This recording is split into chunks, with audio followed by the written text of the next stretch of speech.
Parece contradictorio, porque en el mundo de la naturaleza las formas solo subsisten unidas a su materia.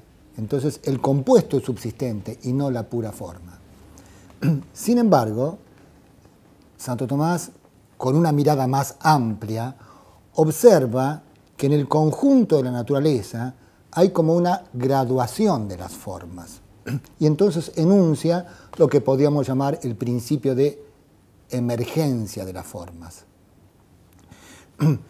Él dice que cuanto más noble es una forma, más emerge de la materia, menos sumergida queda en ella.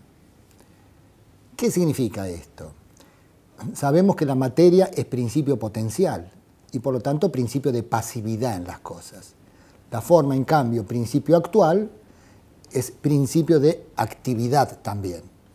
Entonces, cuando en un ser predomina la materia, o digamos su forma es más débil, más imperfecta, los minerales, la forma queda como plenamente sumergida en la potencialidad de la materia, o casi plenamente sumergida, y no tienen, por lo tanto, iniciativas propias, no tiene actividades propias.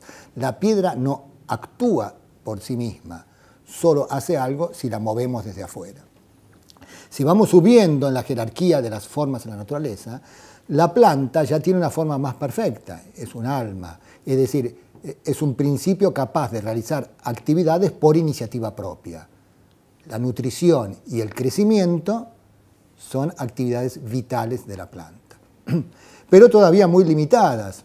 Tanto es así que si la planta no encuentra en su lugar los nutrientes y el agua necesaria para su crecimiento, muere, no puede ir a buscarla a otro lado.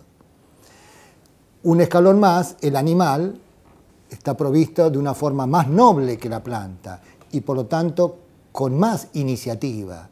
El animal no solo se nutre y crece, sino también conoce y apetece y se mueve localmente, entonces puede buscar aquello que necesita para su vida, para la conservación y para la conservación de la especie también.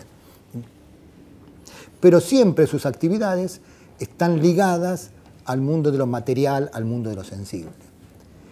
En el hombre, en cambio, que es el ser de máxima jerarquía dentro de la naturaleza material, aparece ya una forma tanto más perfecta que tiene una operación o un orden de operaciones que es relativamente independiente de la materia, porque necesita de ella en su preparación previa, pero no la necesita en el acto constitutivo.